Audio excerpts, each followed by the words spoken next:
दोस्तों आज की इस वीडियो में हम लोग हाई ब्लड प्रेशर को समझने वाले हैं कि आखिर हाई ब्लड प्रेशर होता क्या है, किन लोगों में हाई ब्लड प्रेशर की प्रॉब्लम देखी जाती है और इनमें कौन कौन सी दवाई इस्तेमाल में ली जाती है। आज इसे ही सरल शब्दों में समझेंगे और यह हम सबको जानना बहुत इम्पोर्टेंट है। तो चलिए जानते हैं। तो पहले समझते हैं कि हाई ब्लड प्रेशर होता क्या है। तो आपको बता दो दोस्तों, जो नॉर्मल ब्लड प्रेशर होता है वो 120/80 होता है, ये तो आपको पता ही होगा।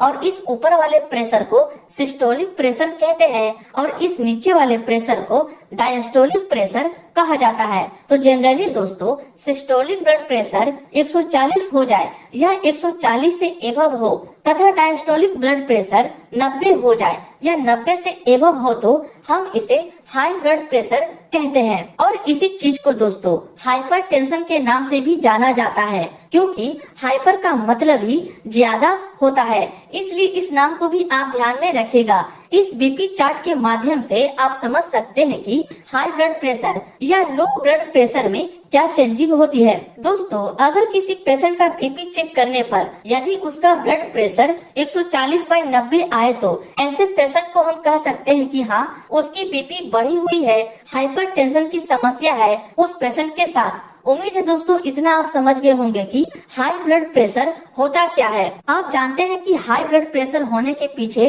क्या कारण होते हैं, तो आपको बता दो हाइपरटेंशन 2 प्रकार के होते हैं। पहला प्राइमरी हाइपरटेंशन जिसे एसेंशियल हाइपरटेंशन भी कहते हैं और सेकेंडरी हाइपरटेंशन होता है। प्राइमरी हाइपरटेंशन की बात करें तो इस तरह की हाइपरटेंशन दोस्तों 90 से लेकर 95 लोगों में देखा जाता है और 10 से 5% जो केस है वो सेकेंडरी हाइपरटेंशन में देखा जाता है। प्राइमरी हाइपरटेंशन होने के पीछे क्या कारण होते हैं यह नॉर्मली हमें नहीं पता होता है। हमें एग्जैक्टली नहीं पता होता है कि यह हाइपरटेंशन क्यों हो रहा है। इसमें बहुत सारे फैक्टर डिपेंड करते हैं होने के, फिर भी कुछ अदर कॉज प्राइमरी हाइपरटेंशन होने के हैं। वो है हेरिडिटी यानी कि अनुवांशिक, हेवी एक्सरसाइज यानी कि अधिक व्यायाम करना, भोजन में नमक की अधिकता, मोटापा, ये सब कुछ कारण है दोस्तों प्राइमरी हाइपरटेंशन होने के। यदि आपको एक बार में चीजें ना समझ आए, कुछ डाउट रहे तो आप प्लीज वीडियो को दोबारा जरूर देखें, क्योंकि इसमें सिर्फ आपको ही बेनिफिट होगी।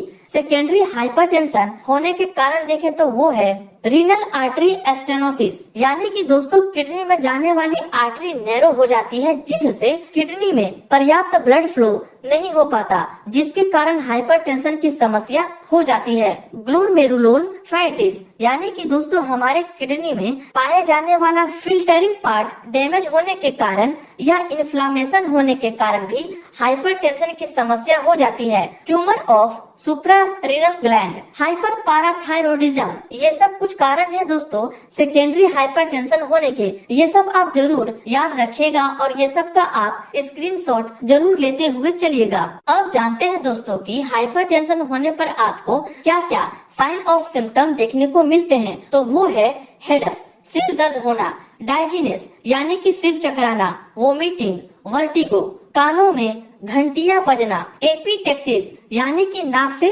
खून बहना, ये सब कुछ मेन लक्षण है जो आपको हाई ब्लड प्रेशर में देखने को मिलती हैं। दवाओं को जानने से पहले दोस्तों आपको ध्यान रहे कि जनरल प्रैक्टिशनर को हमेशा ध्यान रखना चाहिए कि 40 वर्ष से अधिक की उम्र वाले पेशेंट का तथा हाइपरटेंशन की समस्या वाले हर पेशेंट का ब्लड प्रेशर चेक करें। अधिक फैटी तथा डायबिटीज पेशेंट का ब्लड प्रेशर चेक करें। इसके साथ ही हाइपरटेंशन वाले पेशेंट को निम्न सलाह दी जानी चाहिए, जैसे रेगुलर एक्सरसाइज तथा योगा करें, प्रॉपर नींद लेवे। अगर पेशेंट ओवरवेट है तो उसे वेट लॉस करने की प्रोत्साहित करें। इसके अलावा पेशेंट को ज्यादा नमक वाले भोजन करने की सलाह नहीं देनी चाहिए तथा ऑयली फूड अवॉइड करनी चाहिए। माइंड को रिलैक्स रखना चाहिए। अब आप इसका भी स्क्रीनशॉट ले लीजिए। अब जानते हैं ट्रीटमेंट के बारे में। अगर जनरल इंस्ट्रक्शन फॉलो करने के बाद भी पेशेंट का बीपी नॉर्मल नहीं हो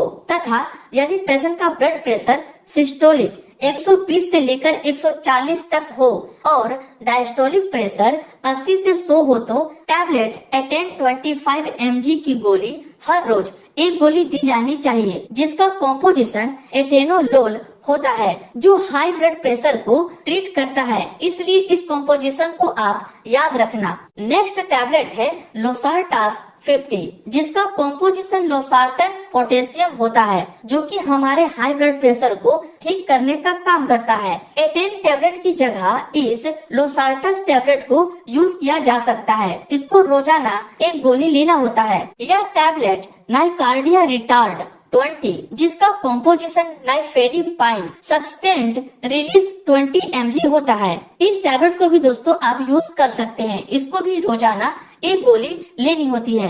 यदि दोस्तों ये सब टैबलेट से कंट्रोल ना हो तो डायूरेटिक ऐड करनी चाहिए, जैसे रिफेस एच टैबलेट। इस टैबलेट को यूज तब करते हैं दोस्तों जब कोई और मेडिसिन से आपकी बीपी कंट्रोल ना हो। इस टैबलेट को भी रोजाना एक गोली लेनी होती है। यह टैबलेट टेलिस्टा एच यूज करनी चाहिए। इसका यूज हमारे बॉडी के heart attack, blood pressure, fluid retention को ट्रीट करने के लिए यूज किया जाता है।